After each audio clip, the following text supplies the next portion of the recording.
পাইবাই না, এগুলা না, এগুলা মুসলমানের কালচার না। কথা কোন ঠিক কিনা?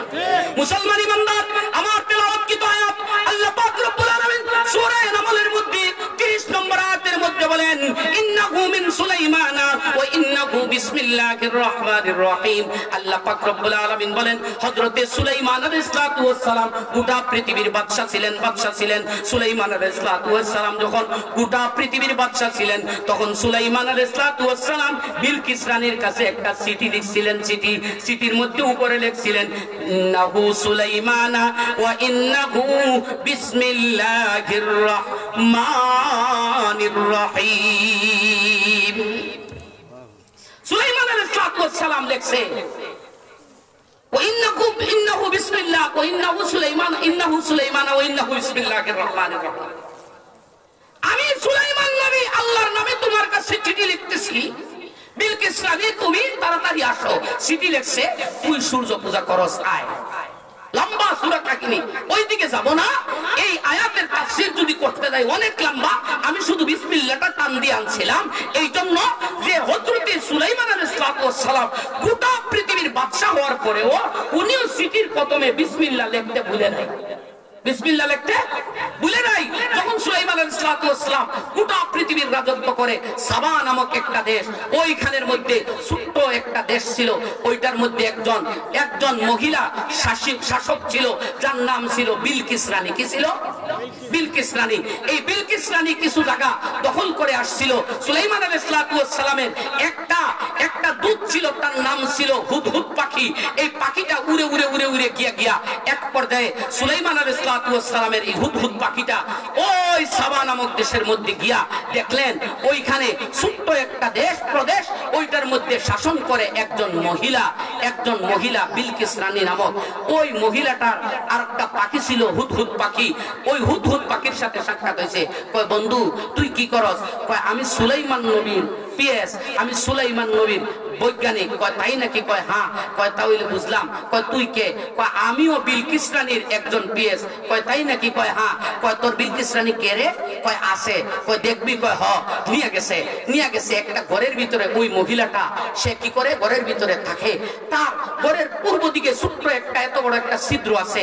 ওই ছিদ্র দিয়া সকালবেলা যখন সূর্য উঠে এক পর্যায়ে ওই দিকে সূর্যের তাপ আসে। সূর্যের তাপটা যখন আসে ওই দিকে সূর্য যখন দেখা যায়, এই মহিলাটা ওইখানে বৈশা সূর্যরে পূজা করে। জোরে কোন নাউজুবিল্লাহ। এই হুদহুদ পাখি যখন দেখে ওইখান থেকে আসতেছে, ওইদিকে সুলাইমান আলাইহিস সালামের কাছে খবর চলে গেল হুদহুদ পাখিকে খুঁজে পাওয়া যাচ্ছে না। সুলাইমান নবী বলেন হুদহুদ পাখি কোথায় গেল, তাকে কেন খুঁজে পাওয়া যাচ্ছে না? আজকে ওইখানে আসার পরে সে যদি উপযুক্ত কারণ দর্শাইতে না পারে তাহলে আমি তারে আজকে কঠোর শাস্তি দিব। হুকুম করে দিলেন কঠোর শাস্তি হবে।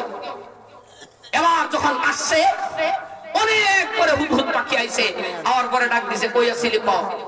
কেউ বলেন কোন তাফসীরের মধ্যে আসে যে তারে বলছে যে সুলাইয়া তার চামড়া টামড়া ফালাইয়া তারে রৌদ্রের মধ্যে এইভাবে রাইখা দিব, আর এইভাবে লাফাইতে মারা যাইব।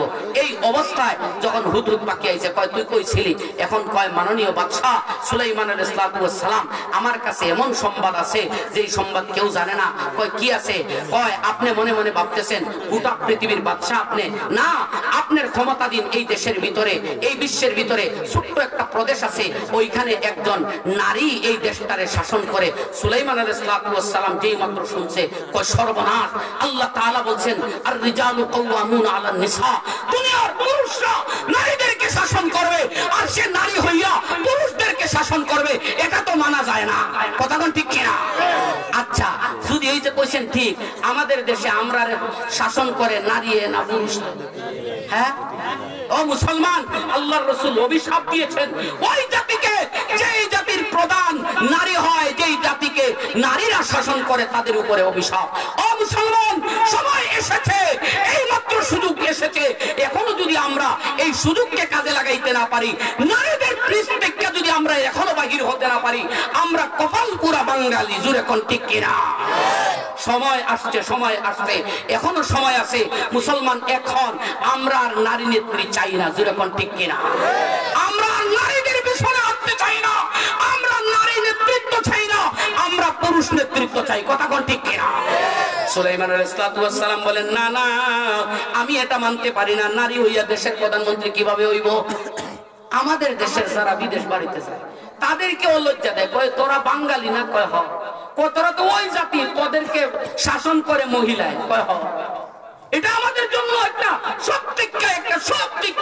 একটা দুঃখের কথা, কথা কোন ঠিক কিনা? এর থেকে দুঃখের বিষয় আর নাই।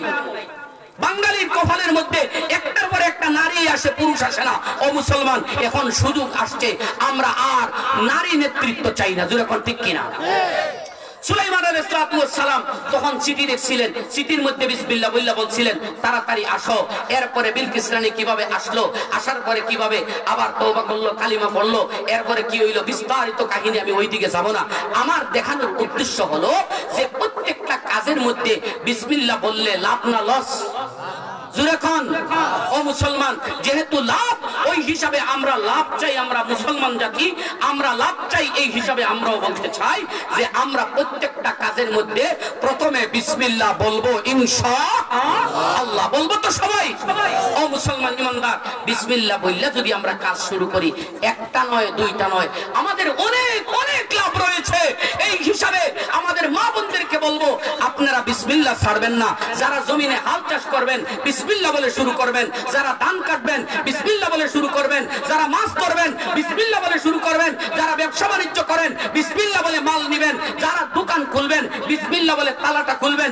যারা দোকান থেকে মাল দিবেন, মিটারের মধ্যে তুলবেন, বিসমিল্লাহ বলে তুলবেন। মিটার থেকে নামাইয়া কাস্টমারের হাতে দিবেন, বিসমিল্লাহ বলবেন। কাস্টমার যখন নিবেন, বিসমিল্লাহ বলবেন। ঠিক তেমনি ভাবে আবার কাস্টমার বাড়িতে নিয়ে আপনার স্ত্রীর কাছে দিবেন, বিসমিল্লাহ বলবেন। মা বোনেরা বিশেষভাবে আপনি মাছ তরকারি যখন কাটবেন, আপনি যখন সবগুলা রেডি করবেন, বিসমিল্লাহ বলে শুরু করবেন। এরপরে যখন খাবার বন্টন করবেন, ডান দিক থেকে